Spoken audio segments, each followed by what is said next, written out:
Iran एक छोटा देश है और बहुत कम उसकी जीडीपी, लेकिन उसकी स्ट्रेटजी और उसकी इंटेलिजेंसी इतने अच्छे तरीके से काम कर रही है कि अमेरिका तक को मात दे रही है और करोड़ों रुपए अमेरिका के खर्च हो गए, लेकिन अभी तक ईरान पर कब्जा नहीं कर पाए डोनाल्ड ट्रंप।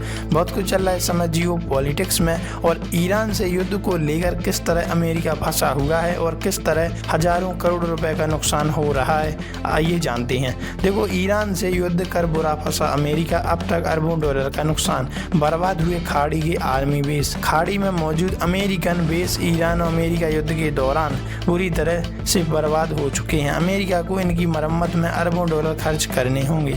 28 फरवरी 2026 को शुरू हुई मिडिल ईस्ट की जंग अभी तक किसी तरह के अंतिम नतीजे पर नहीं पहुंची। एक तरफ ईरान अमेरिका से सीधी बातचीत नहीं करना चाहता, तो अमेरिका भी अपनी मांगों को लेकर अड़ा हुआ है। अमेरिका और इजराइल की संयुक्त कार्रवाई के बाद ईरान के पलटवार ने दुनिया को चौंका दिया है। वहीं अब खबर ये आ रही है कि खाड़ी में मौजूद अमेरिकन बेस इस युद्ध के दौरान बुरी तरह से बर्बाद हो चुके हैं। अमेरिका को इनकी मरम्मत के लिए अरबों डॉलर खर्च करने पड़ेंगे। वहीं ईरान के पास अपनी मिसाइलों को भुनाने का इससे अच्छा मौका नहीं हो सकता। अमेरिकी एयरबेस को अरबों का नुकसान।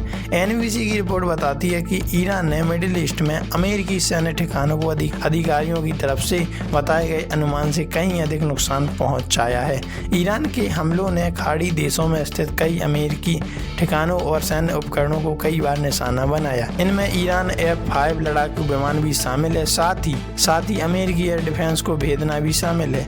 ईरान की तरफ से दिए गए अमेरिका को यह नुकसान काफ़ी गंभीर है। इसकी मरम्मत में अरबों डॉलर खर्च होने का अनुमान है। अपनी अपनी मांगों पर अड़े अमेरिका और ईरान। पाकिस्तान के इस्लामाबाद में चल रही दूसरे दौर की बातचीत की कोशिशें उस समय अधर रह गईं जब ईरान ने अमेरिका से सीधी बातचीत करने से मना कर दिया। साथ ही अमेरिका को अपना संदेश स्पष्ट कर दिया।